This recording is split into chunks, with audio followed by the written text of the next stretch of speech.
Sermão 34. Alguém maior que Jonas. Domingo de noite, Primeira Igreja Batista em Grajaú, 19 de janeiro de 2025. Mateus, capítulo 12, versículos de 1 a 8. Por aquele tempo, em dia de sábado, passou Jesus pelas searas. Ora, estando seus discípulos com fome, entraram a colher espigas e a comer. Os fariseus, porém, vendo isso, disseram-lhe: Eis que os teus discípulos fazem o que não é lícito fazer em dia de sábado. Mas Jesus lhes disse: Não lestes o que fez Davi, quando ele e seus companheiros tiveram fome? Como entrou na casa de Deus, e comeram os pães da proposição, os quais não lhes era lícito comer, nem a ele nem aos que com ele estavam, mas exclusivamente aos sacerdotes. Ou não lestes na lei que, aos sábados, os sacerdotes no templo violam o sábado e ficam sem culpa? Pois eu vos digo, aqui está quem é maior que o templo. Mas, se vós soubesseis o que significa, misericórdia quero e não holocaustos, não teríeis condenado inocentes. Porque o Filho do Homem é Senhor do sábado. Mateus capítulo 12, versículos de 38 a 42. Então, alguns escribas e fariseus replicaram: Mestre, queremos ver de tua parte algum sinal. Ele, porém, respondeu: Uma geração má e adúltera pede um sinal, mas nenhum sinal lhe será dado, senão o do profeta Jonas. Porque assim como esteve Jonas 3 dias e 3 noites no ventre do grande peixe, assim o Filho do Homem estará 3 dias e 3 noites no coração da terra. Ninivitas se levantarão no juízo com esta geração, e a condenarão, porque se arrependeram com a pregação de Jonas. E eis aqui está quem é maior do que Jonas. A rainha do sul se levantará, no juízo com esta geração, e a condenará, porque veio dos confins da terra para ouvir a sabedoria de Salomão. E eis aqui está quem é maior do que Salomão. Iniciarei este sermão com uma das verdades mais imprescindíveis do Evangelho: não há ninguém como Jesus Cristo. Ele é incomparável em sua essência, em sua missão e em sua obra. Nenhum profeta, sacerdote, rei ou sábio pode igualar-se a ele. Jesus não é apenas um mensageiro de Deus. Ele é o próprio Deus encarnado, a expressão exata e perfeita de tudo o que o Pai é. O resplendor da glória de Deus. Hebreus 1 versos 3 e 4. Sua vida nesta terra, sua morte e ressurreição transformaram a história da humanidade e oferecem redenção a todos os que creem em seu nome, aqueles que nele se refugiam. Lembre-se sempre disso: não há ninguém como a pessoa de Jesus Cristo. Ele é o Rei dos Reis e Senhor dos Senhores. Ele é o Filho de Deus infinitamente perfeito. Ele é forte e poderoso. Isaías capítulo 9 versos 6 e 7. Ele nunca falhou em nenhuma de suas promessas. Nenhum de nós jamais poderá ter qualquer argumento contra ele, pois não há ninguém como ele. Ele é o Salvador do mundo, Cristo de Deus.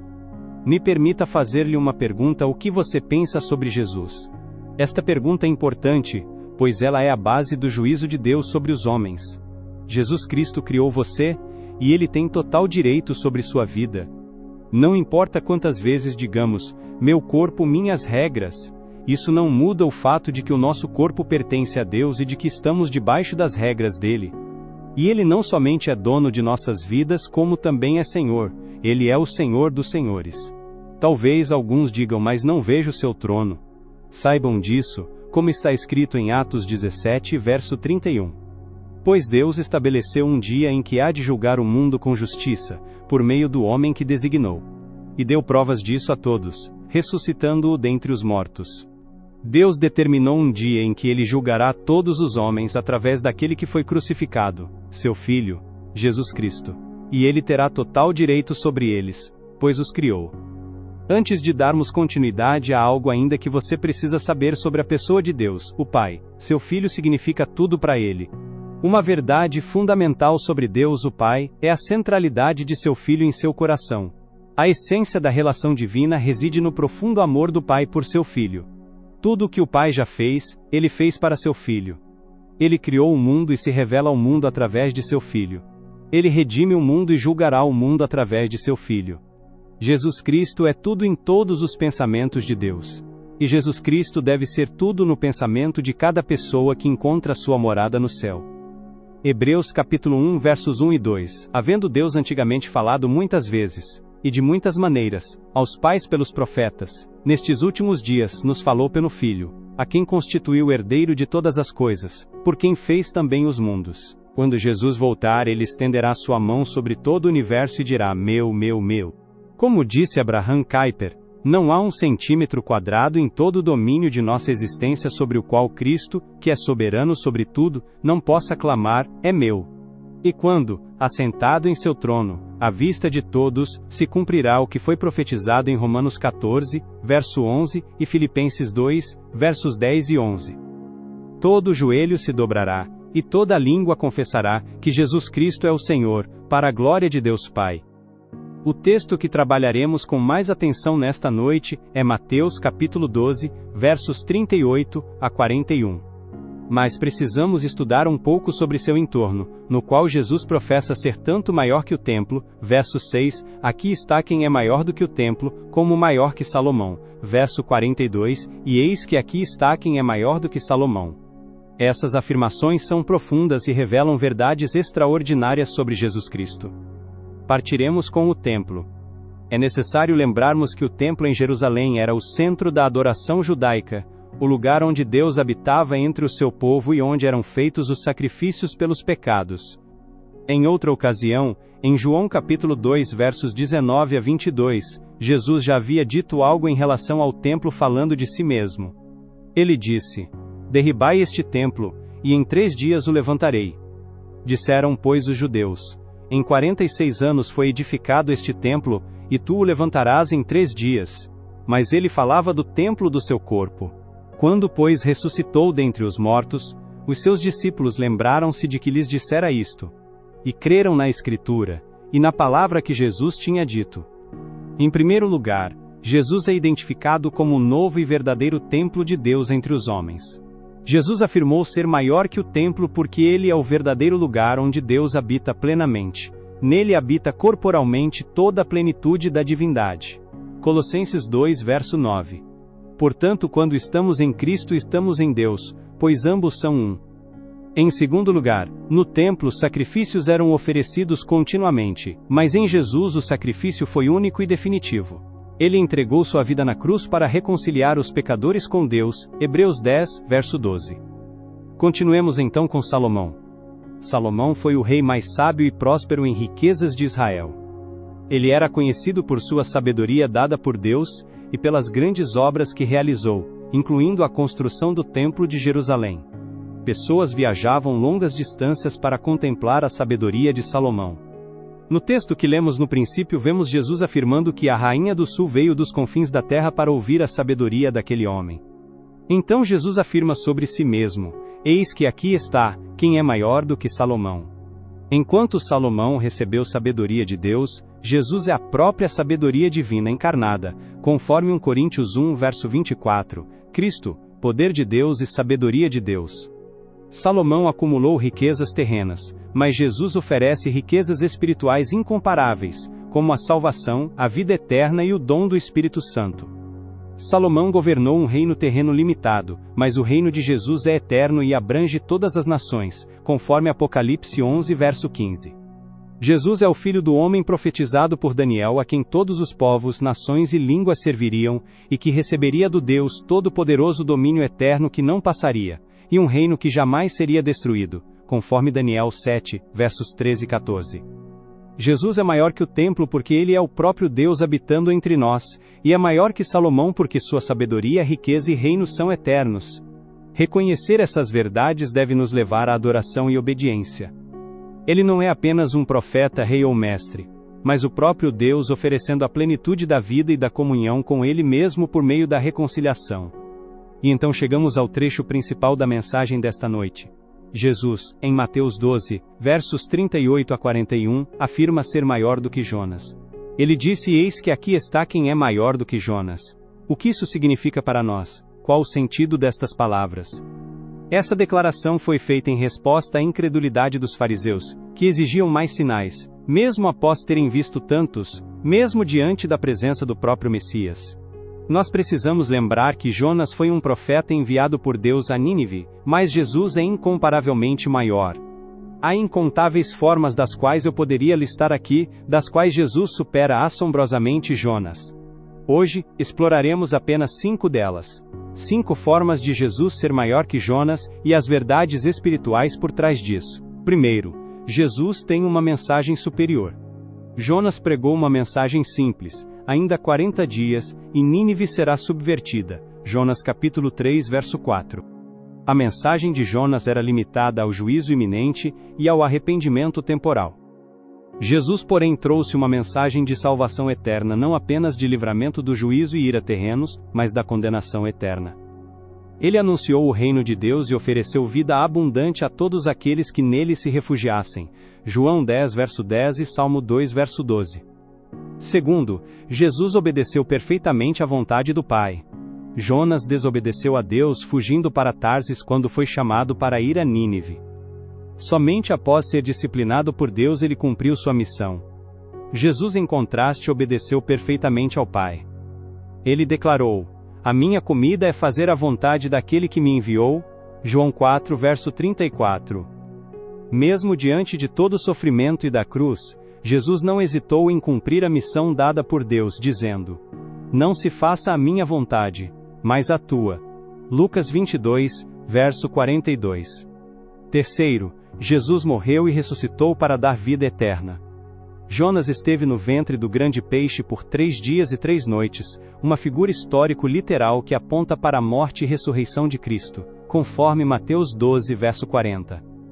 Enquanto Jonas foi trazido dos mortos para completar sua missão para morrer posteriormente, Jesus ressuscitou para nunca mais morrer, conforme Romanos 6, versos 9 e 10, Hebreus 7, verso 27 e 1 Pedro 3, verso 18. E para dar vida eterna a todos os que creem nele, conforme João 11, versos 25 e 26. A ressurreição de Jesus Cristo é a prova final de que ele é maior do que Jonas, pois ele, e somente ele, venceu a morte e o pecado. Quarto, Jesus é o Salvador universal. Jonas foi enviado a um único povo, os ninivitas, e mesmo assim pregou de forma relutante, resistente. Jesus veio como o Salvador de pessoas de todas as nações, conforme Apocalipse 7, verso 9. Ele não apenas alcançou um povo específico em termos geográficos, mas todos aqueles que invocarem o seu nome em qualquer época, em qualquer lugar, estes serão salvos, conforme Romanos 10, verso 13. Apocalipse 7, verso 9 nos diz: "Depois destas coisas olhei, e eis aqui uma multidão a qual ninguém podia contar, de todas as nações e tribos e povos e línguas, que estavam diante do trono e perante o Cordeiro, trajando vestes brancas e com palmas nas suas mãos." Enquanto Jonas lamentou pela salvação de Nínive, Jesus se alegrou e se alegra em salvar os pecadores. Ele mesmo disse: "Há alegria diante dos anjos de Deus por um pecador que se arrepende." Lucas 15, verso 10.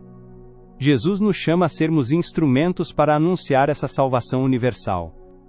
A missão de Jesus é maior e mais abrangente que a de Jonas. Quinto, Jesus é um mediador perfeito. Quando lembramos da história de Jonas, lembramos que ele foi um profeta relutante enviado a um povo pecador, mas Jesus veio voluntariamente como o perfeito mediador entre Deus e os homens. Jesus é um mediador muito superior. Em Jesus não temos apenas um mediador humano próximo a Deus, temos um mediador que é plenamente Deus e plenamente homem. Além disso, ele não é um mediador repreendido por algum pecado como foi Jonas. Ele é um perfeito mediador. As Escrituras nos dizem em Hebreus 4, verso 15, "Porque não temos um sumo sacerdote que não possa compadecer-se das nossas fraquezas, mas temos um que em tudo foi tentado, como nós, porém sem pecado." Ainda em Hebreus nos fala no capítulo 7, verso 26, "Porque tal sumo sacerdote nos convinha, santo, inocente, imaculado, separado dos pecadores, e feito mais elevado do que os céus." E ainda em 1 Pedro 2, verso 22, "O qual não cometeu pecado nem se achou engano em sua boca, e quando o injuriavam não respondia com injúria, quando sofria não proferia ameaças, mas se entregava àquele que julga justamente." Veja o que Jesus Cristo fez. Quando Jonas estava no barco e a tempestade da ira de Deus e as ondas da ira divina estavam prestes a afundar o barco, Jonas disse aos marinheiros: "É a ira de Deus, e a única forma de se salvarem é me jogando no mar, joguem-me ao mar." Joguem-me e serão salvos. A ira de Deus precisava ser aplacada, essa é a doutrina da propiciação. Eles então o jogaram e foram salvos. E Jesus disse, muitos séculos após, alguém maior do que Jonas está aqui. Ele estava falando de si mesmo. O que isso significa? Significa que Jesus na cruz foi lançado no oceano da ira de Deus. Ele é a propiciação pelos nossos pecados, e não apenas pelos nossos, mas pelos de todos quantos vierem a crer em seu nome. Jonas pregou para evitar a destruição de Nínive, mas ele mesmo não podia suportar a ira de Deus pelos pecados daquele povo. Jesus, ao contrário, não apenas proclamou o arrependimento, mas carregou sobre si a ira divina. Ele foi lançado no oceano da ira de Deus na cruz, conforme Isaías 53, verso 5. Como o mediador perfeito, ele não apenas anuncia a salvação, mas a conquista com o próprio sacrifício. Leiamos Isaías 53, verso 5. O texto nos diz, mas ele foi ferido por causa das nossas transgressões, e moído por causa das nossas iniquidades. O castigo que nos traz a paz estava sobre ele, e pelas suas pisaduras fomos sarados. Jesus não é um mediador limitado, ele é o Cordeiro que tira o pecado do mundo, conforme João 1, verso 29, que perdoa a iniquidade de todos aqueles que nele se refugiam, conforme o Salmo 2, verso 12. Confiemos, pois, totalmente nele como nosso perfeito Salvador. Jonas foi um importante profeta na história da revelação, um homem usado por Deus, mas, ainda assim, como os demais profetas da Escritura, com exceção de Jesus, Jonas foi um profeta falho que apontou para um Salvador infinitamente superior. E hoje, somos chamados a esta reflexão: estamos reconhecendo a grandeza de Jesus em nossas vidas? Como os ninivitas ouviram e se arrependeram, que possamos também ouvir e nos render integralmente ao Rei dos Reis. Saibam disso. As pessoas salvas em Cristo são salvas sem uma única gota de justiça própria em suas contas. Elas sabem que estão sendo salvas e indo para o céu porque Jesus fez tudo por causa unicamente dele. Não é 99% de Jesus e 1% delas, porque elas falhariam neste 1%. É 100% Jesus e confiamos nele.